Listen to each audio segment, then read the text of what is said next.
people. Karachi, the same thing is going on. Then we see that the same thing is continuing, and we can see Gilgit and Baltistan. We see that in Khoistan, a bus was ambushed. Now, 20 buses, people taken out, 200 people missing, and hundreds of people which were brought out of their buses. They were killed and thrown into the river.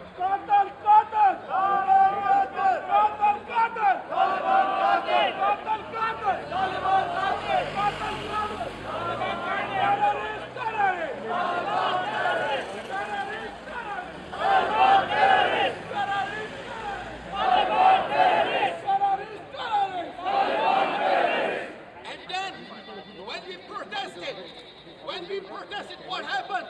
That a procession by these terrorists and explosion there, the so-called suicide bombers, and explodes in their ranks, and then curfews imposed by the government on the Shia territory where the Shia population is. And then we are subjected to terrorism by these terrorists. We are being subjected to the terrorism by the Pakistan government.